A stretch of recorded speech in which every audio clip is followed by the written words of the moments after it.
இதோ கதையின் இரண்டாம் பகுதிக்கு போகலாம். அன்று மாதவன் ஆஃபீஸில் இருந்து வரும்போது மவுண்ட் ரோட்டிலிருந்து திருவல்லிக்கேணி போகும் பஸ்ஸில் ஏறினான். அவன் ஆஃபீஸ் மேனேஜர் உடம்பு சரியில்லாமல் இருந்தார். அவரை பார்ப்பதற்காகத்தான் அவன் திருவல்லிக்கேணிக்கு போக வேண்டியிருந்தது. அவரை பார்த்த பிறகு அருகில் இருந்த பார்த்தசாரதி கோவிலுக்கு போக நினைத்தான். அவன் எண்ணத்துக்கு தகுந்தால் போல மேனேஜரும் அவனை கோயிலுக்கு அவசியம் போகும்படி சொன்னார். ஸ்லோகங்களை பார்த்து கொண்டே வந்த அவன் யார் மீதோ மோதிக்கொள்ள இருந்தான். ஆனால் நல்ல வேளை சமாளித்து கொண்டான். அதுவும் ஒரு பெண்தான். அவளும் அங்கே ஸ்லோகங்களை படித்து கொண்டிருக்கிறாள் போல் இருக்கிறது. மாதவன் அவளை கவனித்த அதே சமயத்தில் அந்த பெண்ணும் திரும்பினாள். அவள் இவனை பார்த்ததும் ஒரு புன்னகை செய்தாள். அவனுக்கு பதில் புன்னகை செய்யக்கூட தோன்றவில்லை. அவளை எங்கேயோ பார்த்திருப்பது போல தோன்றியதே தவிர அவள் யார் என்பதே அவனுக்கு தெரியவில்லை. அந்த பெண் அவனை பார்த்தவாறு நின்று கொண்டிருந்தாள். கோவிலுக்கு வந்த இடத்தில் இது என்னடா தொல்லை என்று மனதில் சங்கடப்பட்டு கொண்டே மாதவன் அவளை பார்த்து விழித்தான். அவளே ஆரம்பித்தாள். அன்று நான் உங்கள் வீட்டுக்கு வந்ததை நீங்கள் மாலதி கிட்ட சொல்லலையா? மாதவனுக்கு இப்போது தான் நினைப்பு வந்தது. அவள் அன்று மாலதியை தேடிக்கொண்டு வந்த பெண்தான். பதில் சொல்லாமல் அசடு வழிய நின்றான். சுவாமி தரிசனமெல்லாம் முடிஞ்சிட்டு தான் வீட்டுக்கு தான் கிளம்புறீங்களா? மாதவன் ஆமாம் என்றான். அந்த பெண் அவனை விடுவதாக்கில்லை. நானும் வீட்டுக்கு தான் போகிறேன், வாங்க போகலாம். மாதவன் வேறு வழியின்றி அவளுடன் நடந்தான். தினமும் இந்த கோயிலுக்கு நீங்கள் வர்றதுண்டா? இல்லை, இன்றைக்கி மட்டும்தான் மேனேஜர் போக சொன்னார். அவருக்கு உடம்பு சரியில்லைன்னு பார்க்க வந்தேன் என்று பாதி விழுங்கியும் பாதியை உறக்கவும் பேசி முடித்தான். அவளுக்கு இதில் எவ்வளவு புரிந்ததோ தெரியவில்லை. லேசாக சிரித்தாள். இன்றுதான் நானும் ஒரு மாறுதலுக்காக இந்த கோவிலுக்கு வந்தேன்.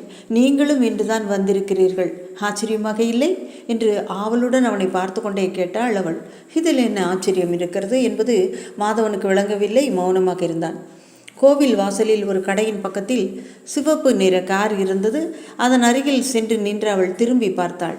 அவளிடம் விடைபெறவும் நினைவில்லாமல் மேலே நடக்க ஆரம்பித்தான். மிஸ்டர் மாதவன் என்று அவள் அழைத்ததும் அவனுக்கு தூக்கி வாரி போட்டது. தன்னுடைய பெயரை அவள் தெரிந்து கொண்டிருப்பது அவனுக்கு மிக்க ஆச்சரியமாக இருந்தது. அந்த பெண்ணின் பெயரை கூட மாலதி ஏதோ சொன்னதாகத்தான் நினைவு. ஆனால் அதை அவன் மறந்து விட்டான். மறந்த அந்த பெயரை என்ன முயன்றும் அவனால் நினைவுக்கு கொண்டு வரவே முடியவில்லை. வாருங்கள், உங்களை வீட்டிலே கொண்டு போய் விட்டுறேன். வேண்டாம், நான் மாம்பழம் போக வேண்டியிருக்கிறது. உங்கள் வீடு எனக்கு தெரியும். மாம்பழம் போகணும்னு புதுசாக என்கிட்ட சொல்கிறீங்களே, நான் போகிறதும் அங்கே தான், ராமன் ரோட்டில் தான் எங்கள் வீடு இருக்குது. அதுக்கில்ல, நீங்கள் ரயில்வேல எனக்கு இந்த பக்கம் விட்டுருங்க, அந்த சிரமமாவது உங்களுக்கு குறையட்டும். அவன் தன் முகத்தை நிமிர்ந்து பார்க்காமல் பேசியதை கண்டவுடன் ஒருவேளை கார்கிட்ட தான் பேசுகிறானோன்னு நினச்சி அவள் சிரித்தாள். பரவாயில்ல, காரில் ஏறுங்க. என் காரு ரயில்வே லைனை கூட கிடக்கும், பயப்படாமல் வாங்க. காரின் முன்பக்க கதவை திறந்தாள். அவனோ பின்பக்க கதவின் அருகிலேயே நின்றான். இங்கே உட்காருங்க உஷா கூறிய பிறகு மாதவன் அதை மீற முடியாமல் முன் சீட்டில் அவள் பக்கத்தில் தன் உடலை ஒடுக்கி கொண்டு உட்கார்ந்தான். கார் கதவை மூட தெரியாமல் கதவுக்கு வலிக்குமோ என்பது போல மெல்ல கதவை மூடினான். அதை கவனித்த உஷா குறு நகையுடன் தானே அவன் பக்கமாக குனிந்து கதவை அரைந்து சாத்தினாள். அவள் புடவை கூட தன்மேல் பட்டுவிடக்கூடாது என்பது போல சீட்டோடு சீட்டாக மாதவன் சாய்ந்து கொண்டான். அவன் அப்படி பயப்படுவது உஷாவுக்கு மிகவும் வேடிக்கையாக இருந்தது. உஷா திடீரென்று கேட்டாள், மாலதியிடம் உங்களை யார் கொண்டு வந்து விட்டதாக சொல்வீர்கள்? தன் பெயர் அவனுக்கு தெரியுமா என்பதை அதன் மூலம் அவள் தெரிந்து கொள்வதற்காக அப்படி கேட்டாள். மாதவன் இதை பற்றி சொல்லும்படி ஏன் நேரிட போகிறது? மாலதி அவன் வந்தானா இல்லையா என்பதை பற்றியே கவலைப்பட போவதில்லை. அப்படி இருக்க எப்படி வந்தான் என்ற கவலைப்பட போகிறாள்? அவன் பதில் பேசாமல் இருந்தான். உஷா கூட வந்தேன்னு பயப்படாமல் சொல்லுங்க. மாதவனுக்கு இப்போது நினைவு வந்துவிட்டது. உஷா என்றுதான் பெயரை மாலதியும் சொன்னாள். அவள் காரை கடற்கரை பக்கமாக செலுத்தி கொண்டு சென்றான். அந்த குளிர் காற்றிலும் அவன் முகத்தில் வேர்வை அரும்பியிருந்ததை கவனித்த அவள் தன் அருகில் உட்கார்ந்திருப்பதே அவனுக்கு சங்கடமாக பயமாக இருக்கிறது என்பதை ஊகித்து விட்டாள். உங்களுக்கு அவசரமாக போக வேண்டியது இல்லையே, கொஞ்ச நேரம் இங்கே இருந்துட்டு போகலாமா? எனக்கு ஒன்றும் அவசரம் இல்லை, ஆனால் என் அம்மா தான் கவலைப்படுவாள். நான் மேனேஜர் வீட்டுக்கு போக போகிறத கூட அவகிட்ட சொல்லலை. ஆஃபீஸ்லேருந்து நான் நேரத்துக்கு வரலேன்னு நினச்சி ரொம்ப கவலைப்படுவாள். அவன் கூறியதை கேட்டதும் உஷாவுக்கு மாலதி அவனை பற்றி கூறியது நினைவுக்கு வந்து விட்டது. அம்மா கவலைப்பட நீங்கள் என்ன இன்னும் குழந்தையா? மாலதியைப் போலவே இந்த பெண்ணும் தன்னை ஏதோ சீண்டுகிறாள் என்று நினைத்த மாதவனுக்கு முகம் சிவந்து விட்டது. பெத்தவங்களோட கவலை தங்களுடைய பிள்ளைகள் வளர வளர குறைஞ்சிடாது. குழந்தைகளாக இருக்கும்போது தங்கள் மேற்பார்வையில் குழந்தைகள் இருப்பதால் கவலை குறைஞ்சிருக்கலாம். வளர்ந்த பிறகு பிள்ளைகளை கண்காணிக்க முடிவதில்லை என்பதனால் கவலைகள் அதிகமாகத்தான் படுவார்கள் என்று கூறினான். மாலதி கிட்ட தான் பயம், இவகிட்ட நான் ஏன் பயப்படணும் என்ற ரோஷம் அவனுக்கு வந்துவிட்டது. அந்த ரோஷத்தை கண்டதும் அவளே பயந்து விட்டாள். சாரி மிஸ்டர் மாதவன், என் நினைவு தெரிந்த நாளிலிருந்து நீங்கள் குறிப்பிடும் அந்த தாய் அன்பு என்பதை நான் அனுபவித்ததே இல்லை. அதனால் தெரியாமல் பேசிட்டேன், மன்னிச்சிருங்க. மாதவனுக்கு அவள் மேல் பரிதாபம் ஏற்பட்டது. தன்னையும் மறந்து அவளை பார்த்தான். மாலதியையும் அவளையும் ஒப்பிட்டு பார்க்க ஆரம்பித்து விட்டான். அந்த சில நிமிஷ பழக்கத்திலேயே மாலதியின் கண்களில் குறும்பும் நாவில் துடுக்கு பேச்சும் யாரையுமே லட்சியம் செய்யாத தோரணையும் நிமிர்ந்த நடையும் அப்பப்ப ஆணவத்துக்கு ஒரு பெண் தந்து அனுப்பப்பட்டவள் போல் காண்கிறாள். ஆனால் இந்த உஷாவிடம் பெரிய இடத்து பெண்களுக்கே உரிய கம்பீர தோற்றம் இருக்கிறது. அமைதியை அளிக்கும் குளிர்ந்த பார்வை, அந்த கண்ணாடி கூட இவருக்கு அழகாகத்தான் இருக்கிறது. எல்லாவற்றையும் விட இவளுடைய நிதானமான பேச்சு, குரலின் குழைவு, மாதவனுக்கு அவளிடம் மரியாதையும் கௌரவமும் ஏற்பட்டது. தெய்வீகமான தோற்றம் என்று சொல்லுவார்களே, அது மாதிரியான அழகு இதுதானோ? நாம் இவளிடம் சற்று முரட்டுத்தனமாக பேசிவிட்டோமோ என்று வேதனைப்பட்டான். அவன் தன்னையை பார்ப்பதை கண்ட உஷா தன் பார்வையை திருப்பி கொண்டாள். ஆமாம் மாதவன், உங்களை கண்டால் எனக்கு பொறாமைதான் ஏற்படுகிறது. தாய் அன்பை அனுபவிக்கும் நீங்கள் அதன் அருமையையும் தெரிந்து கொண்டிருக்கிறீர்கள். என்னால் கற்பனையில் கூட அந்த அன்பை உணர முடியவில்லை. உஷாவின் குரல் கம்மி விட்டது. ஆனால் சட்டென்று சமாளித்து கொண்டு பேச்சை மாற்றினாள். மாதவன், நீங்கள் சினிமாவுக்கு போகிற பழக்கம் உண்டா? ஏதாவது நல்ல படமாக இருந்தால் போகிறதுண்டு. அதனாலே இப்போதெல்லாம் சினிமாவுக்கு போகவே முடியறதில்லை. உஷா தன்னை அறியாமல் சிரித்து விட்டாள். மாதவன் சாதாரணமாகத்தான் சொன்னான். ஆனால் பேச்சிடையே நைஸாக இப்போது வரும் படங்கள் தரம் குறைந்து இருப்பதை அவன் எடுத்துச் சொல்வதாக நினைத்து அவள் சிரித்தாள். எப்படி இருந்தால் நல்ல படம் என்று நீங்கள் ஒப்புக்கொள்வீர்கள்? ஏதோ சொல்ல ஆரம்பித்த மாதவன் சட்டென்று நிறுத்தி கொண்டான். உஷா ஒரு பட அதிபரின் மகள். மாலதி சொன்னது அவனுக்கு நினைவுக்கு வந்தது. இந்த பெண் நம்மை நாடி பிடித்து பார்க்கிறாள், நாம் ஏமாறக்கூடாது என்று கருதி அவன் மௌனமாக இருந்து விட்டான். மாலதியுடன் பழகியதாலோ என்னவோ எந்த பெண்ணுடனும் மனம் விட்டு பேச தயங்கினான். வியப்படைந்த உஷா, மாலதி நினைப்பதைப் போல மாதவன் ஒன்றும் தெரியாத அசுடு அல்ல, நல்ல அழுத்தமான ஆசாமி என்பதை புரிந்து கொண்டாள்.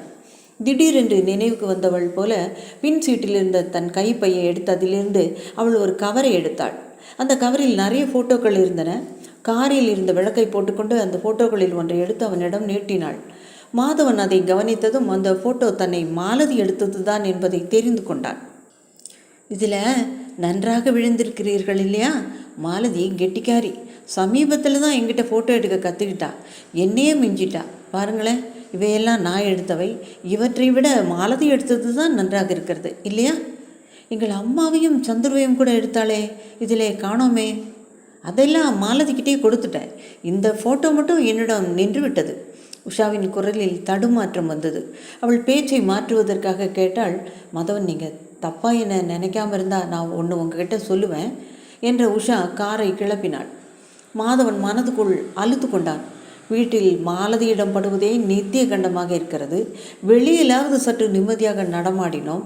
இவள் அதையும் கெடுத்து விடுவாள் போல் இருக்கிறதே. ஏன் மாதவன், அந்த புகைப்படத்தில் நீங்கள் கிராப் வாரி கொண்டிருக்கும் முறை உங்களுக்கு அழகாக இருக்கிறது. எப்போதுமே நீங்கள் ஏன் அந்த மாதிரியே வாரிக்கொள்ளக்கூடாது?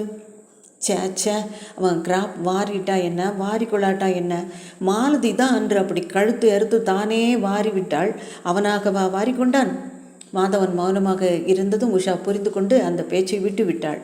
மாதவன், உங்களுக்கு நேரம் கிடைக்கிறப்போ எங்கள் வீட்டுக்கு வாங்கலேன், எங்கள் அப்பாவை உங்களுக்கு அறிமுகப்படுத்தி வைக்கிறேன். மாதவன் பயந்து விட்டான். நான் சினிமாவை பற்றி சொன்னதெல்லாம் தயவுசெய்து மறந்துடுங்க. உங்கள் அப்பா பெரிய மனுஷன், எனக்கு சாதாரணமானவங்கக்கிட்டேயே பழக தெரியாது. நீங்கள் ஏன் இப்படி பயப்படுறீங்க? எங்கள் அப்பா பெரிய மனிதர் என்ற பெயரை தவிர ரொம்ப சாதாரணமானவர். உங்களை அவருக்கு நன்றாக பிடிக்கப் போகிறது பாருங்களேன். உற்சாகத்துடன் உஷா பேசிக்கொண்டே போனாள். மாதவனோ குழப்பமடைந்தான். தன்னை அவருக்கு எதனால் பிடிக்கும் என்கிறாள்? உஷா கெஞ்சும் குரலில் சொன்னாள். மாதவன், உங்களுக்கு ஒரு சின்ன வேண்டுகோள். அவர் உங்களை எது கேட்டாலும் எதை எதிர்பார்த்தாலும் நீங்கள் சரி அப்படின்னு மட்டும் சொல்லிடுங்க. அதுக்கு பிறகு நான் பார்த்துக்கிறேன். மாதவன் திகைப்படைந்தான். இவள் என்ன புதிதாக ஏதோ சொல்கிறாளே. அவர் ஒன்று சொல்கிறதா, நான் சரி சொல்கிறதா? இதில் இவளுக்கு என்ன நன்மை? ஏதாவது டியூஷன் வைத்துக்கொள்ள விரும்புகிறாளா? மாலதிக்கு போட்டியாக தானும் என்னிடமே கற்றுக்கொள்ள இவள் விரும்புகிறாளா? மாதவனுக்கு தன்னையை நம்ப முடியவில்லை. ஒரு பெண் கார் ஓட்ட தான் அவள் அருகில் உட்கார்ந்து வருவதே அவனுடைய குணத்தின் இயற்கைக்கு விரோதம். அவன் தலையாட்டுவதும் எல்லாம் எதற்கு? மாதவன் குழம்பி சீட்டில் இருப்பு கொள்ளாமல் தவித்தான். பெருமாளை தரிசித்த பலன் இதுவா? அர்ஜுனன் போல அவன் குழம்புகிறான். அவளோ காரில் அவனை அழைத்து போவதும் இல்லாமல் ஏதேதோ உபதேசம் செய்கிறாள். மாதவன் மனதுக்குள் சிரித்து கொண்டான். வீடு வந்ததும் உஷாவே காரின் கதவை திறந்தாள். அவள் தன்மேல் இடிக்காத முறையில் இந்த தடவையும் மறக்காமல் அவன் ஜாக்கிரதையாக இருந்ததை அவள் கவனிக்க தவறவில்லை. மாதவன் அவளிடம் நன்றி சொல்லி விடை பெற்று கொண்டாள். உஷாவின் காரை கவனித்த மாலதி உள்ளே இருந்து ஓடி வந்தாள். அதை கவனிக்காதவள் போல உஷா காரை விற்றென்று செலுத்தி கொண்டு போய்விட்டாள். உஷா அவசரமாக போய்விட்டதை பார்த்ததும் மாலதி கார் போன திசையையே வெறித்தவாறு பிரமித்து நின்று விட்டாள். உஷா ஏன் தன்னை பார்த்தும் நிற்காமலே சென்று விட்டாள்? இந்த கேள்வி உள்ளத்தில் கணக்க அவள் உள்ளே மாதவனை பார்த்ததும் தன் சந்தேகத்தை வெளிப்படையாக கேட்டாள். உஷா காரில் நீ எப்படி வந்த? அவள் எங்கே உன்னை பார்த்தா? திருவல்லிக்கேணியில் வழியிலே பார்த்தேன். காரை நிறுத்தி அவள் தான் ஏற்றிக்கிட்டான். மாதவன் தன் வழக்கம் போல நிதானமான பதில் சொன்னான். நீ ஏன் திருவல்லிக்கேணிக்கு போன? மாதவனுக்கு எரிச்சல் வந்தது. வீட்டில் இருக்கும் பெரியவர்கள் ஒரு கேள்வி கேட்கவில்லை, இவள் என்ன ஓட ஓட விரட்டுறாளே. அவன் திருவல்லிக்கேணிக்கும் போவான், திருவான்மியூருக்கும் போவான். இவ யார் அதை கேட்க? மாதவன் மனதுக்குள் குமிறினானே தவிர வெளியில் ஈனஸ்வரத்தில் முனகினான். என் ஆஃபீஸ் மேனேஜரை பார்க்க போயிருந்தேன். இதுக்கு ப்ரமோஷனுக்கு காக்கா படிக்கவா? அவளுக்கு உஷா நிற்காமல் போய்விட்டு ஆத்திரம். மேனேஜருக்கு உடம்பு சரியில்லை, அவரை பார்க்கவும் ஆஃபீஸ் விஷயமா சொல்லவும் தான் போயிருந்தேன். லட்சுமி தன் பெண்ணை கடிந்து கொண்டாள். மாலதி, நீ மாதவனை கண்டிச்செல்லாம் பேசக்கூடாது. அவன் ஆம்புல, அவன் விஷயத்தில் பிரவேசிக்க நீ யார்? உன்னை நாங்கள் யாராவது கேள்வி கேட்டால் நீ என்றைக்காவது ஒழுங்காக பதில் சொல்லியிருக்கியா? மா நீ சும்மா இருமா. இவன் உஷா கிட்ட ஏதாவது அசட்டுத்தனமாக உளறியிருப்பான். அவளுக்கு கோபம் வந்திருக்கும். அதனால தான் என்ன கூட பார்க்காம போயிருக்கான்.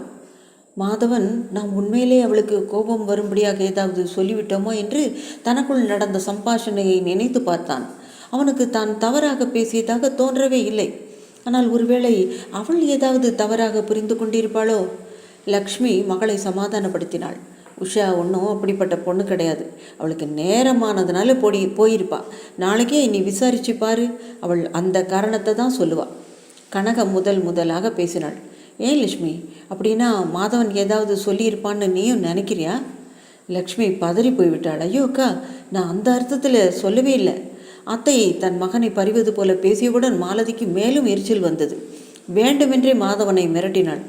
ஏய் மாது, நீ என்ன மாடு மாதிரி சும்மா நிற்கிற? உஷா கிட்ட என்ன உளர்ன சொல்லேண்டா. மாதவன் பழையபடி விழுந்து விட்டான். உஷாவுடன் பேசியதில் கொஞ்சம் தைரியமாக குரல் கிளம்பியது. மாலதியின் மிரட்டலில் மௌனசாமியாகவே மாறிவிட்டான். உஷாவிடம் கூட அவனுக்கு எரிச்சல் வந்தது. பெண்களாம் பெண்கள், பொல்லாத பெண்கள்.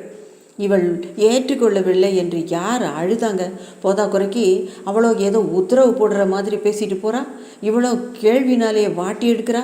உலகத்தில் பெண்களே இல்லாமல் ஒழிந்து விட்டால் எல்லா பிரச்சனையும் ஓடிடும். சச்சா, அம்மாவும் மாமியும் நல்லவங்க, அவங்க என்ன பண்ணுவாங்க? அவங்க இல்லாட்டா பிரச்சனை இன்னும் பயங்கரமாக மாறும். குழந்தையை போல தனக்குள் ஏதேதோ நினைத்தான் மாதவன். ஆனால் மாலதியும் உலகத்தில் மதிக்கக்கூடிய ஒன்று இருக்கிறது என்றால் அது உஷாவின் நட்பு என்பதை மாதவன் புரிந்து கொண்டான். அவர்களுடைய நட்பை எண்ணி வியந்த அவன் உஷா ஏன் எப்படி போனா என்று யோசிக்கலானான். மாலதியின் மேல் பரிதாபமும் உஷாவின் மேல் கோபமும் வந்தது அவனுக்கு. கல்லூரியில் உஷாவை சந்தித்ததும் மாலதி முகத்தை திருப்பி கொண்டாள். உஷா அவள் கையை பிடித்துக்கொண்டு, அல்லி ராணிக்கு என்று என்ன அவ்வளவு கோபம்? என் கோபம் யாரை என்ன செய்யும்? கோபத்துடன் நான் உன்னை பார்க்காமல் போகலாம் என்று நினைத்தால் கூட போக முடியலையே. நான் பார்க்காத மாதிரி தப்பித்து கொண்டு போவதற்கு என்னிடம் காராயிருக்கிறது என்று பொரிந்து கொட்டினாள் மாலதி. ஏய், நான் சொல்கிறதையும் கொஞ்சம் கேளேன். உஷா அவள் கைகளை பிடித்து கொண்டு கெஞ்சினாள். வேண்டியதில்லை, உன் சமாதானமெல்லாம் இங்கே யாருக்கு தேவை? நான் உன்னை பார்த்துட்டு போகிறதா தான் இருந்தேன். ஆனால் அப்பா வீட்டில் தன்னுடைய தொழில் சம்பந்தமான நண்பர்களுக்கு ஒரு பார்ட்டி வச்சுருந்தாரு. அதை நான் மறந்தே போயிட்டேன். உங்கள் வீட்டுக்கு வர்ற வழியில் தான் நினைப்பு வந்துச்சு. ஏற்கனவே 1/4 மணி நேரம் லேட்டு. அதனால் உங்கள்கிட்ட சொல்லிட்டு போக நேரம் இல்லாமல் அப்படியே போயிட்டேன். அது சரி, மாது எப்படி உங்கூட வந்தான்? உஷா தடுமாறினாள். அவர் எதுவுமே உங்கள்கிட்ட சொல்லலையா? அவர் வந்து பஸ் ஸ்டாண்டில் நின்றுட்டு இருந்தார். பார்க்க பரிதாபமாக இருந்துச்சு, ஏற்றிக்கிட்டேன். பரிதாபமாக இருந்தால் பஸ் ஸ்டாண்டில் உள்ள எல்லாரையும் ஏற்றிக்குவியா? மாது என்ன ஸ்பெஷலு? என் டியர் ஃப்ரெண்டின் உறவினர் அப்படிங்கிற காரணத்தினால ஏதோ தெரியாமல் ஏற்றிட்டு வந்துட்டேன். இதுக்காகவா இவ்வளவு கோபம்? அவனை பற்றி எனக்கு ஏன் கோபம்? அவனை ஏற்றி வந்து உதவி செய்வதா என்பதற்காக என்னை பார்க்காம போன உன்னை சும்மா விட மாட்டேன். உஷா சிரித்தாள். நானே உன் வீட்டுக்கு ஒரு நாள் வரதான் போகிறேன் மாலதி. அப்போது உன் ஆசை தீர சண்டை போட்டாலும் சரி, உன் இஷ்டப்படி எனக்கு தண்டனை கொடுத்தாலும் சரி வாங்கிக்கிறேன் என்று இரு பொருள்பட கூறினாள்.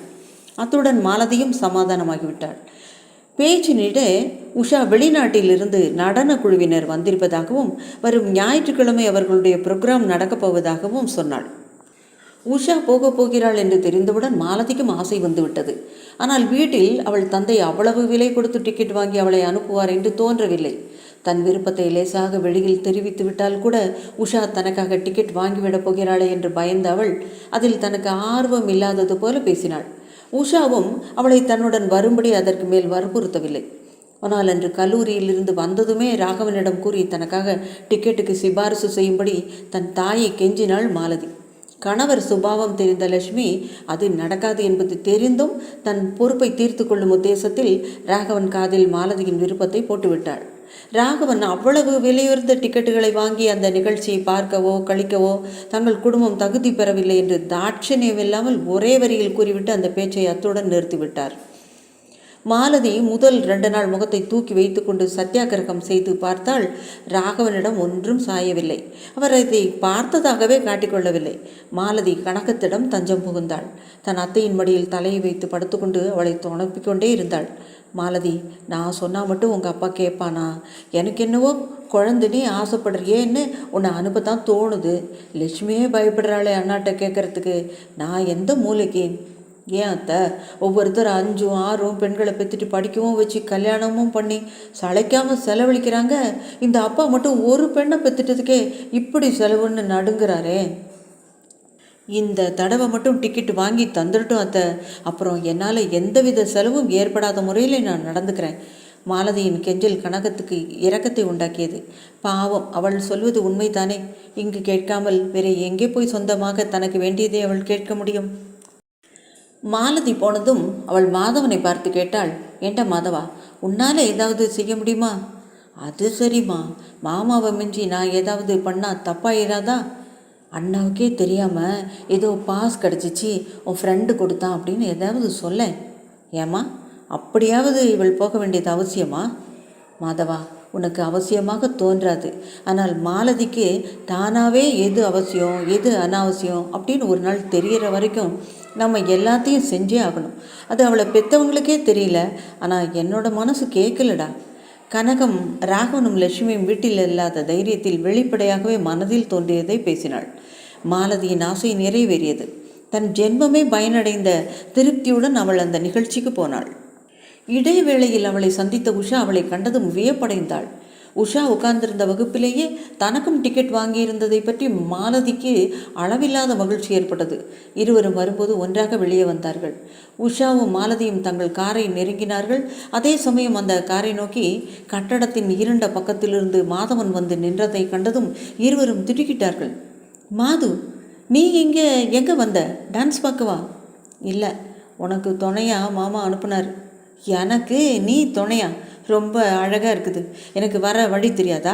உன்னை யார் வர சொன்னாங்க? அது ஒரு புது இடம் என்பதையும் மறந்து மாலதி அவன் மேல் எரிந்து விழுந்தாள். மாதவன் அப்படியே நின்று கொண்டிருந்தான். மாலதி உஷாவின் பக்கத்து சீட்டில் உட்கார்ந்து கொண்டாள். நான் உஷா கூட போய்க்கிறேன், நீ போ. ஆனால் உஷா காரை கிளப்பவில்லை. மாலதி, அவரும் வீட்டுக்கு தானே வராரு, நம்ம கூடவே வரட்டுமே என்று கூறி அவள் மாலதியின் பதிலை எதிர்பாராமல், மாதவன், நீங்கள் பின் சீட்டில் உட்காந்துக்கங்க. மாலதியின் முகத்தை அவள் ஏதாவது சொல்லுவாளோ என்பது போல தகையங்கியவாறு மாதவன் பார்த்து கொண்டு நின்றான். சீக்கிரமாக ஏறி தொலையன், நான் வேற ஏதாவது தனியாக சொல்லணுமா? காரின் கதவை திறக்க முடியாமல் அதற்கு வேறு மாலதியிடம் வாங்கி கட்டிக்கொள்ளப் போகிறானே என்று பயந்து உஷா காரின் கதவை தானே திறந்து அவனுக்கு உதவினாள். மாதவன் உட்கார்ந்ததும் உஷா காரின் கதவை மூடிவிட்டு காரை கிளப்பினாள். அவளுக்கு மாலதி அவனிடம் நடந்து கொண்ட விதமே பிடிக்கவில்லை. அப்பாவும் தான் ஆயிற்று, எனக்கு எதுக்கு துணைக்கு அனுப்புனாரு? அவரும் அனுப்புனாரு, இவனும் வெக்கங்க இல்லாமல் வந்துட்டான் என்று வழியில் மீண்டும் பொரிந்து கொட்ட ஆரம்பித்து விட்டாள். நிறுத்து மாலதி, நீ பேசுறது கொஞ்சம் கூட நல்லா இல்லை. நானும் இந்த நிகழ்ச்சிக்கு வரப்போகிறேன் அப்படிங்கிறது உங்கள் அப்பாவுக்கு தெரியுமா? அப்படி தெரிந்திருந்தாலும் நான் உன்னை காரில் கொண்டு வந்து விடுவேங்கிறத அவர் எதிர்பார்த்திருப்பாரா? தனியாக டாக்ஸிலேயோ பஸ்லேயோ இந்த நேரத்தில் நீ வர்றதை அவர் விரும்புவாரா? அதற்காக இவரை அனுப்பியிருக்கலாம். இவரையே கரிச்சு கொட்டுற, உன் அப்பா கிட்ட போய் சண்டை போடு என்று சொன்ன பிறகுதான் மாலதி ஓய்ந்தாள். ஆனால் மாதவன் மெதுவாக, மாமா உன்னுடன் நானும் இந்த நிகழ்ச்சிக்கு வந்திருப்பதாக நினைத்து கொண்டிருக்கிறார் என்று கூறினார். மாலதியும் உஷாவும் ஒரே சமயத்தில் என்ன என்று ஆச்சரியத்துடன் கேட்டார்கள். மாலதி தனியாக போகக்கூடாது என்று அவர் ஆட்சேபித்ததால் மாதவனை துணைக்கு கூட்டி அனுப்புவதாக அவன் தாய் கனகம் கூறியதாக மாதவன் கூறினான். மாலதி அந்த நிகழ்ச்சிக்கு புறப்பட்ட போது அவள் தந்தை வழக்கம் போல உலாவ போயிருந்தார். அதனால் இருவரும் ஒன்றாக போனதாக சொல்லியிருந்ததால் அப்பாவும் நம்பியிருப்பார். ஆனால் மாதவன் இத்தனை நேரம் எப்படி கடத்தியிருப்பான்? இந்த கேள்வியை உஷாவே அவனை கேட்டுவிட்டாள். இந்த கட்டடத்தின் வெளியில்தான் காத்திருந்தேன் என்றான் அவன். ஏன் மிஸ்டர் மாதவன், நீங்களும் ஒரு டிக்கெட் வாங்கிட்டு உள்ளே வந்திருக்கலாமே. எனக்கு இதிலெல்லாம் அவ்வளோ இன்ட்ரெஸ்ட் கிடையாதுங்க. இதை கேட்டதும் மாலதி நிம்மதி அடைந்தாள். அவன் ஏதாவது அசட்டுத்தனமாக தன்னிடம் பணம் இல்லை என்று அவளிடம் உளறிவிடப் போகிறானே என்று அவள் பயந்தாள். ஆனால் உஷாவிடம் இவ்வளவு தைரியமாக அவன் பேசுவது கூட அவளுக்கு ஆச்சரியத்தை அளித்தது. உஷா மாதவனுக்காக பரிதாபப்பட்டாள். மாலதிக்காக இவ்வளவு தூரம் வந்து இவளுக்காக வாசலில் ஒரு வேலைக்காரனை போல பொறுமையுடன் காத்திருக்கிறான். எந்த ஆண்மகன் இவ்வளவு தூரம் செய்வான்? ஆனால் மாலதி நன்றி இல்லாமல் அவனை வேலைக்காரனை விட கேவலமாக நடத்துகிறாளே. மாதவன், உங்கள் விடுதலையை தேடி உங்களுக்கு ஒரு ஆறுதலை தர இன்றிலிருந்தே நான் முயற்சி செய்ய போகிறேன். பெண் குலம் நீங்கள் நினைப்பது போல அல்ல என்பதை உங்களுக்கு நிரூபித்து காட்டப் போகிறேன் என்று தனக்குள்ளேயே சொல்லிக்கொண்டாள். வீட்டு வாசலில் இறங்கியவுடன் மாலதி, தேங்க்ஸ் உஷா என்று கூறினார். மாதவன் உட்கார்ந்திருந்த பக்கத்து கதவை தானே தற்செயலாக திறப்பவள் போல தன் சீட்டில் உட்கார்ந்தபடியே திறந்துவிட்ட உஷா, யாருக்கு வேண்டும் உன் தேங்க்ஸ் என்று உண்மையான எரிச்சலுடன் சொன்னாள். மாலதி அதை வேடிக்கையாகவே நினைத்து கொண்டு உள்ளே சென்று விட்டாள். உஷா மாதவன் இறங்கும்போது அவன் முகத்தை ஆவலுடன் நோக்கினாள். ஆனால் அவன் குனிந்த தலை நிமிராமல் உள்ளே போய்விட்டான். மரியாதைக்காக கூட விடை பெற்றுக் கொள்ளவும் இல்லை. உஷா புன்னகையுடன் காரை ஸ்டார்ட் செய்தாள். இருவரும் வந்தவுடன் ராகவன் சிரித்து கொண்டே மாதவனை கேட்டார். மாதவா, உனக்கு அந்த டான்ஸ் பிடிச்சிருந்துச்சா? எப்படி இருந்துச்சு? மாதவன் மென்று விழுங்கி கொண்டு பதில் சொல்வதற்குள் அங்கிருந்த மாலதி கூறினாள், மாதுவுக்கு வழக்கம் போல அந்த டான்ஸ் பிடிக்கலப்பா. அவன் எதைத்தான் ரசித்தான் இந்த டான்ஸை ரசிக்கிறதுக்கு. ஆனால் அப்பா, அவங்க உடம்பை எப்படிலாம் வளைக்கிறாங்க தெரியுமா? எலும்புக்கு பதில் ரப்பர் தான் என்று எண்ணும்படியாக இருந்ததுப்பா. மாலதி கூறியதை ராகவன் காதில் போட்டுக்கொண்டதாகவே தெரியவில்லை. மாதவனிடமே கேட்டார், உனக்கு தண்டனையாக உன் நண்பன் 2 டிக்கெட்டை உன் தலையில் கட்டிட்டான்னு சொல்லு. என்னதான் ஓசியாக கொடுத்தா கூட அவனை திட்டத்தான் தோணும் இல்லையா உனக்கு? மாலதி திடுக்கிட்டு மாதவனை பார்த்தாள். அது இலவச டிக்கெட்டா? இல்லையே, 25 ரூபாய் டிக்கெட் என்று போட்டிருந்ததை அவளை பார்த்தாளே. இதுக்கு போய் எந்த நண்பன் ஓசி டிக்கெட் தரப்போகிறான்? மாதவன் பதில் சொல்லாமல் விழித்ததும் இதில் இன்னொரு நாடகம் மறைந்திருக்கிறது என்பதை அவள் உடனே புரிந்து கொண்டாள். பேசாமல் சாப்பிட போனாள். ராகவன் மாதவனையும் சாப்பிட போகும்படி அனுப்பிவிட்டார். தந்தை கூடத்தில் இருந்ததனால் மௌனமாகவே மாலதி சாப்பிட்டாள். மாதவனை ஒன்றும் கேட்கவில்லை. கனகமும் அதனாலே மாலதிக்கு அதை பற்றி விளக்கி கூறாமல் இருந்தாள். பிறகு பின்பக்கம் அழைத்து சென்று லட்சுமியும் தானுமாக வீட்டு செலவு பணத்திலிருந்து 25 ரூபாய் எடுத்து டிக்கெட் வாங்கியதாக கூறினாள். உண்மையில் அது மாதவன் தன் சேமிப்பிலிருந்து எடுத்து கொடுத்த பணம். அது தெரிந்தால் மாதவனை ஏதாவது வம்புக்கு இழுத்து விடப் போகிறாளே என்று கனகம் அதை மறைத்து மழுப்பினாள். சிறிது நேரம் கழித்து ராகவன் மாடிக்கு தூங்க போனதும் மாலதி மாதவனை தேடி வந்தாள். அவள் அன்றைய தினம் அவன் செய்த உதவியை நினைத்ததாகவோ அதற்காக நன்றி பாராட்டியதாகவோ அவளை பார்த்தால் தெரியவில்லை. அவள் கையில் ஒரு சிறிய கவர் இருந்தது.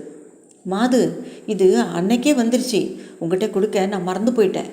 அந்த கவரில் இருந்த ஃபோட்டோக்களை எடுத்தாள். அவள் எடுத்த வேகத்தில் மாதவனது ஃபோட்டோ மட்டும் கீழே விழுந்து விட்டது. மீதி 2ஐயும் அவன் கையில் கொடுத்துவிட்டு கீழே விழுந்ததை எடுக்க குனிந்தாள். ஒன்றில் அவன் தாயும் லட்சுமியும் நின்று கொண்டிருந்தார்கள். குளிருக்கு பயந்தவள் போல லட்சுமி தலைப்பை நன்றாக போர்த்து கொண்டு அடக்க ஒடுக்கமாக விழுந்திருந்தாள். அவன் தாய் வெயில் தாழாமல் முகத்தை சுழித்து கொண்டு என்ன ஃபோட்டோ வேண்டி கிடக்கிறது என்னும் பாவனையில் நின்று கொண்டிருந்தாள். அடுத்த ஃபோட்டோ சந்துரு ஏதோ டானிக் விளம்பரம் கொடுப்பவன் போல உற்சாகமாக நின்று கொண்டிருந்தான். உண்மையிலே நன்றாக விழுந்திருந்தான். 2 ஃபோட்டோவையும் பழையபடி கவரிலே போட்டு ஒரு புறமாக வைத்து விட்டான் மாதவன். இந்தா உன் ஃபோட்டோ, இதை பார்க்கலையே, உன் ஃபோட்டோவை பார்க்கக்கூட வைக்கமா என்று கூறிய மாலதி அவன் ஃபோட்டோவை நீட்டினாள். அவன் நிமிர்ந்து பார்க்காமலே கூறினான், அதை நான் பார்த்துட்டேன். என்ன வளர்ற? நீ எப்படி பார்த்த? உஷா மூலமாகத்தான். மாலதி வியப்புடன் கூறினாள். இருக்காதே, உஷா அன்றே என்னிடம் 3 ஃபோட்டோவையும் கொடுத்துட்டா. அவகிட்ட உன் ஃபோட்டோ இருந்திருக்கவே முடியாது. மது, நீ கூட தொடர்ந்தாற் போல பொய் சொல்ல ஆரம்பிச்சிட்டியே. மாதவன் தன்னையே நொந்து கொண்டான். அதைத்தான் அவன் சொல்லி இருப்பானே. பாத்தியா மது, நீ இதில் எப்படி ஹீரோ மாதிரி இருக்கேன்னு பார்த்தியா? இதை பார்த்துட்டு உஷா கூட ரொம்ப என்னை புகழ்ந்தா. ஆனால் உன்னை இல்லை, நான் ஃபோட்டோ அழகாக எடுத்திருக்கேன்னு தான் புகழ்ந்தாள். இதை இவள் என்ன சொல்வது? மாதவனிடமே உஷா நேரில் சொன்ன விஷயந்தானே இது. மாதவன் ஒரே ஒரு முறை அவள் சொன்னாளே என்பதற்காக அந்த ஃபோட்டோவை ஏறெடுத்து பார்த்துவிட்டு மீண்டும் தன் புத்தகத்தில் ஆழ்ந்து விட்டான். மாலதியை அந்த கவரை எடுத்துக்கொண்டு அறையை விட்டு வெளியேறினாள். அது உஷாவின் வீடு. உஷாவின் தந்தை சுந்தரம் திரையை விலகி தன் பங்களாவிலிருந்து மாதவன் வெளியே போவதை பார்த்து கொண்டிருந்தார். உஷா அவளுடன் தன் தந்தையின் முகத்தையே பார்த்தாள். உஷா, பையன் பார்க்கறதுக்கு நல்லா தான் இருக்கான், ஆனால் இவன் நமக்கு சரிப்பட்டு வரமாட்டான். எதுக்கெடுத்தாலும் மாமாவை கேட்கணும் அம்மாவை கேட்கணும் அப்படின்னே பேசுகிறான். உஷாவின் முகம் வாடியது. அதனால் என்னப்பா? அதனால் என்னவா? நீ தெரிஞ்சுதான் பேசுகிறியா? நீ எனக்கு ஒரே பொண்ணு. உனக்கு வரவன் தான் என்னோடய பிஸ்னஸ், என்னோடய ஸ்டுடியோ அத்தனையும் கவனிச்சுக்கணும். தள்ளு கதவை திறந்து மூடும் நேரத்துக்குள்ளே என்னோடய பிஸ்னஸ் பலவிதமாக மாறக்கூடியது. கண்ணை கொட்டாமல் கவனிக்கும் போதே விழிய பிடுங்கிடுவாங்க. இந்த பையனை பார்த்தா தொட்டிலேருந்து நேராக இறங்கி வரவன் மாதிரி பேசுகிறான். எப்படிம்மா இவனை என் மாப்பிள்ளையை தேர்ந்தெடுக்க எனக்கு தைரியம் வரும்? போங்கப்பா, உங்களுக்கு மாப்பிள்ளையை தேடுறீங்களா? உங்கள் தொழிலுக்கு வாரிசை தேடுறீங்களா? கோபிச்சிக்காதம்மா, நான் அந்தஸ்தை பற்றியோ பணத்தை பற்றியோ தயங்கவே மாட்டேன். சுந்தரத்தோட பெண் உஷாவின் கல்யாணம்னா எவ்வளவு தடபுடல் படும், எவ்வளவு கௌரவமானவங்க வருவாங்க. தலை நிமிந்து சேர்ந்தாப்புல 2 வார்த்தை பேச தெரியாத இவனை மாப்பிள்ளையாக கொண்டு போய் நிறுத்தினா எல்லாரும் சிரிப்பாங்களே. இதோ நீங்களே இப்போ சிரிக்கிறீங்களேப்பா, எனக்கு தெரியும்ப்பா. உஷா துக்கம் நெஞ்சை அடைக்க கூறினாள். அதற்கு மேல் பொறுக்காத சுந்தரம் குபீரென்று சிரித்து விட்டாள்.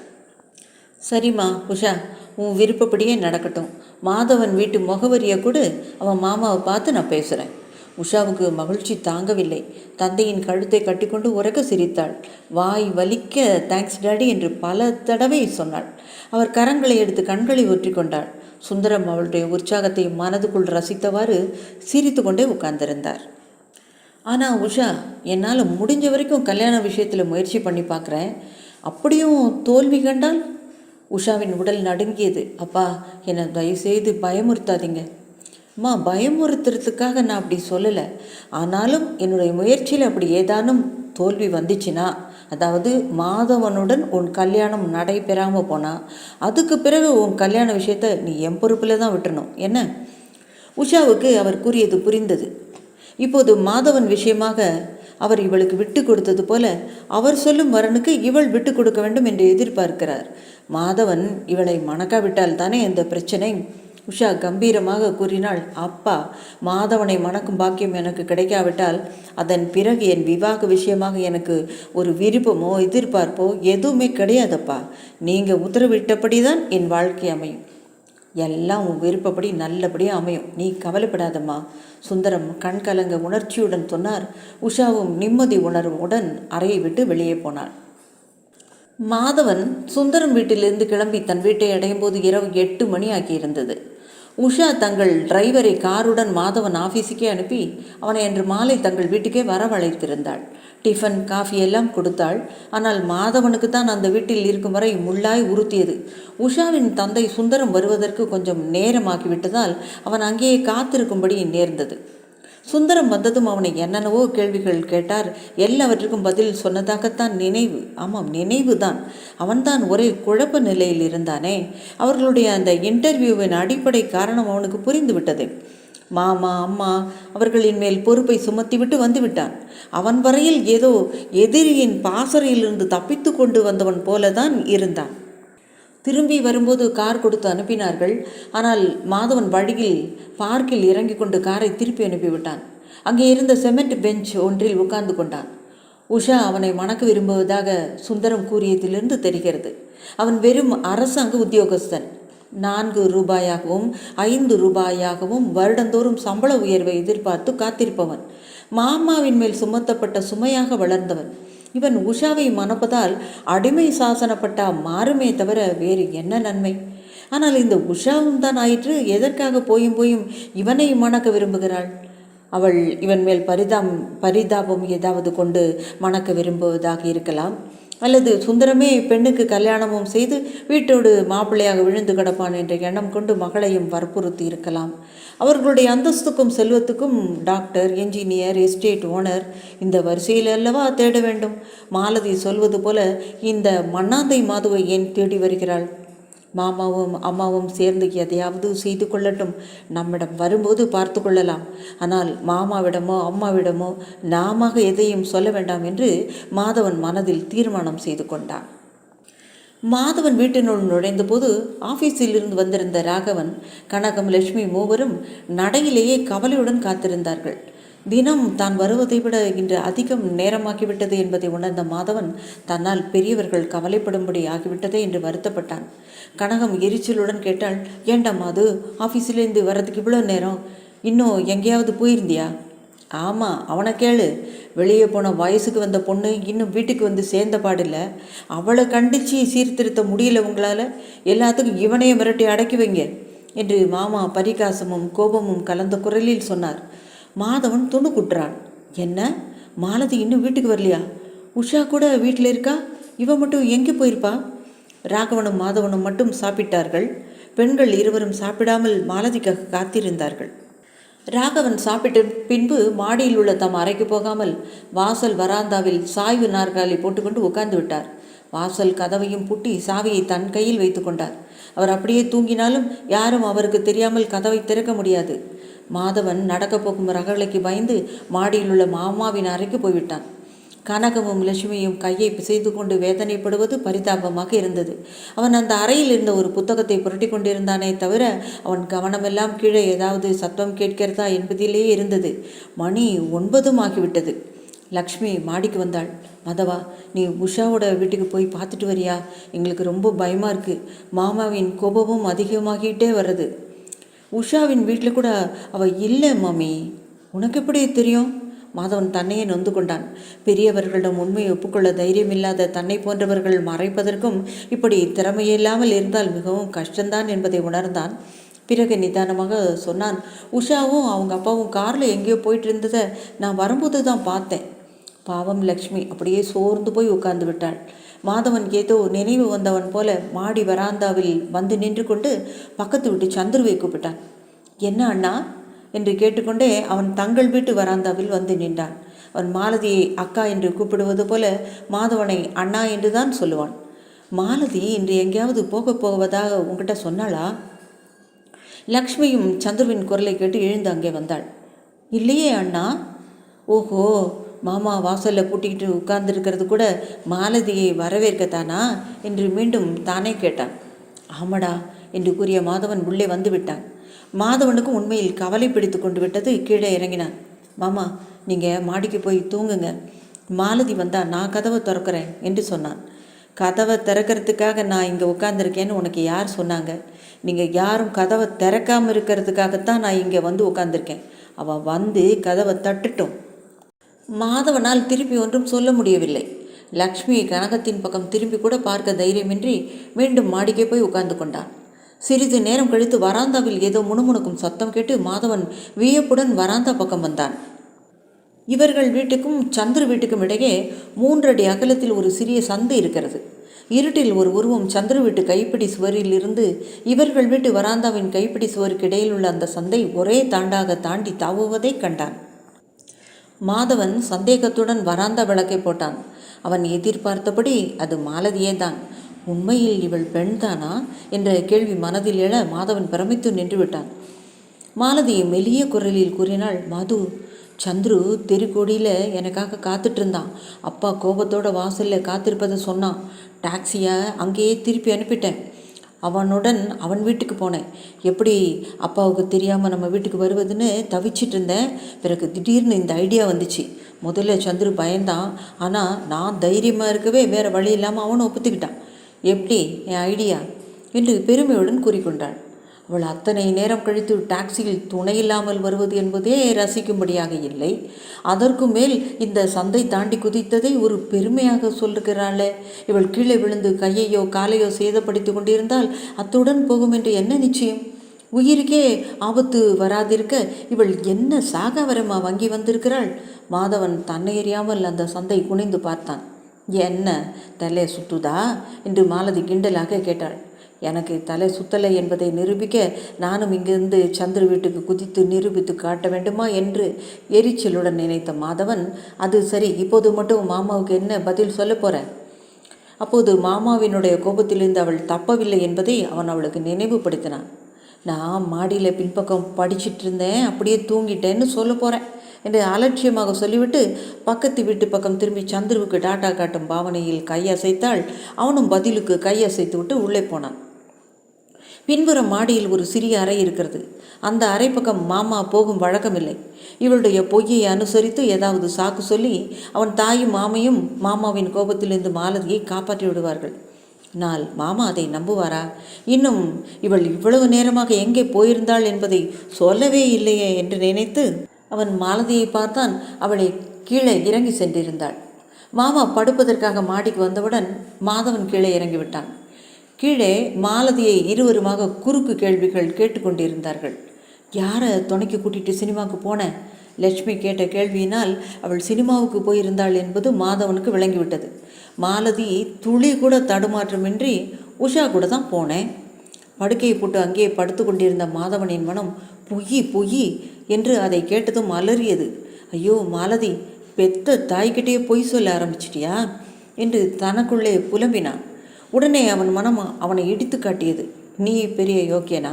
பெரியவங்களுக்கு தெரியாமல் உனக்கு கல்யாணமே பேச கிளம்பிட்டியே, வந்த உடனேயே சொன்னியா?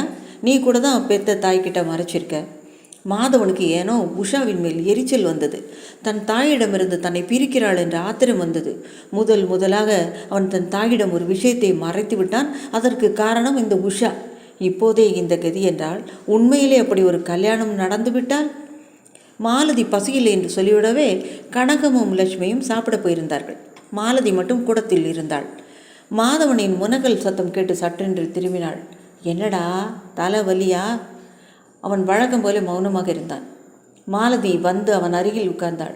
மாது, வேடிக்கை தெரியுமா? கூர்கா மாதிரி காவல் காத்த அப்பா என்னை பார்த்ததும் சீறி விழுந்தாரு. நான் கூட்டாவி விட்டுட்டே அப்படியே தூக்க கலகத்தோடு பேசுகிற மாதிரி நடித்தேன். அவரும் நம்பிட்டார். கூடிய சீக்கிரம் என் கொட்டத்தை அடக்க போகிறாராம், சபதம் செஞ்சுட்டு போனார் என்று மெல்லிய குரலில் சிரித்தாள். அவள் அருகில் உட்கார்ந்திருந்ததால் படுத்து கொண்டிருந்தவன் கூச்சத்துடன் எழுந்து உட்கார்ந்து கொண்டான். மாமா கூறியதை தன்னுள் ஒரு முறை நினைத்து பார்த்து கொண்ட அவன், மாமா இவள் கூறியதை நம்பிவிட்டார் என்று அர்த்தமா அதற்கு என்று தனக்குள்ளே சொல்லி கொண்டான். உடனே தான் அவள் கூறியதை நம்பவில்லை என்பதை காட்டிக்கொள்ள வேண்டும் போல தோன்றியது. ஒரு நிமிஷம் அவள் ஏதாவது தன்னை துச்சமாக பேசி சண்டை போடப் போகிறாளே என்று தயங்கினான். அடுத்த நிமிஷம் தைரியமாக ஆனால் மெதுவான குரலில் கேட்டான், உஷாவுக்கு அட்லீஸ்ட் நீ எந்த சினிமாவுக்கு போனேன்னாவது தெரியுமா? மாலதி அவனை முறைத்து பார்த்தாள். என்னடா, மனசுக்குள்ள பெரிய ஜேம்ஸ் பாண்டின்னு நினைப்பா? வர வர உனக்கு தைரியம் அதிகமாயிடுச்சு. இன்னொரு தடவை என் ஜோலிக்கு வந்தேன்னா தெரியும் சேதி என்று பொறித்து கொட்டி விட்டாள். மாதவன் போர்வையை எடுத்து தலை முதல் கால்வரை இழுத்து போர்த்தி கொண்டு படுத்து விட்டான். அன்று மாலதியும் அவள் தோழிகளும் கல்லூரியிலிருந்து நேராக ஏதோ ஒரு ஹிந்தி படத்துக்கு போவதாக ஏற்பாடு செய்திருந்தார்கள். ஆனால் உஷா தன் வீட்டுக்கு யாரோ வரப்போகிறார்கள் என்று கூறி கடைசி நிமிஷத்தில் மறுத்துவிட்டாள். காலேஜிலிருந்து சீக்கிரமே வீட்டுக்கு போய்விட்டாள். மாலதி தன் மற்ற தோழிகளுடன் படத்துக்கு போயிருந்தாள். மறுநாள் காலையில் அவர்களிடம் வீட்டில் தான் செய்த ஸ்டண்ட் வேலையை பெருமையுடன் சொல்லி கொண்டிருந்தாள். உஷாவும் அப்போது அங்கே இருந்தாள். சரளா சொன்னாள், தியேட்டரில் நீ பண்ண ஸ்டண்ட் போதாதுன்னு வீட்லேயும் போய் ஸ்டண்ட்டு பண்ணியா என்று மாலதியை கேட்டாள். தியேட்டரில் ஸ்டண்ட் பண்ணாளா? அது என்ன? உஷா வியப்புடன் கேட்டாள். மாலதியை அலட்சியமாக சொன்னாள், அது சின்ன விஷயம், இதை போய் பெருசாக சொல்லிகிட்ருக்கா. என் பின்னால் உட்காந்துருந்தான் ஒரு ரோகு, சும்மா என் சீட்டில் காலை நீட்டுறதும் என் பின்னலை இழுப்பதுமா இருந்தான். பொறுத்து பார்த்தேன். என் கழுத்தில் பின்புறம் நெருடுனதும் எனக்கு பொறுக்க முடியல. என் ஸ்லிப்பரை கலட்டின அவன் மேலேயே போட்டேன் ஒரு போடு. ஐயோ, தேட்டரில் அமர்க்களம் ஏற்படாமல் இருந்துச்சா? அந்த ஆள் சத்தம் போடாமல் நழுவி போயிட்டான்ல, அமர்க்களம் ஏற்பட இடமில்லாமல் போயிடுச்சு. மாலதியின் துணிச்சலான செய்கையை உஷா வரவேற்கவில்லை என்பது அவள் முகத்தில் இருந்து நன்றாக தெரிந்தது. என்னதான் அவன் செய்தது தவறாக இருந்தாலும் நீ இந்த மாதிரி பொது இடங்களில் ஒருவரை அவமதித்து வம்பை விலைக்கு வாங்கியிருக்கக்கூடாது. உனக்கு அவனை தண்டிக்க உரிமை இல்லை. மேனேஜரை கூப்பிட்டு சொல்லியிருக்கணும். சரிதான் போடி. உஷா, நான் மறந்தே போயிட்டேன். நீயும் சினிமாவுக்கு வந்ததாக தான் எங்கள் அம்மா கிட்ட சொல்லியிருக்கேன். எங்கள் அம்மா உன்னை இது விஷயமா எப்போ கேட்டாலும் நீ அதே மாதிரி சொல்லணும் என்ன?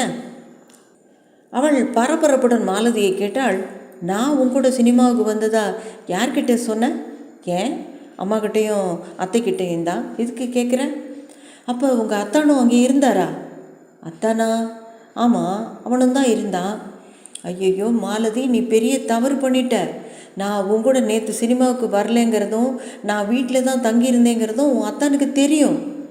மாலதிக்கு இரவு மாதவன் தன்னை தான் போன சினிமா எது என்பதாவது அட்லீஸ்ட் உஷாவுக்கு தெரியுமா என்று கேட்டது நினைவு வந்தது. ஆமாம், அவனுக்கு எப்படி தெரிஞ்சிருக்க முடியும்?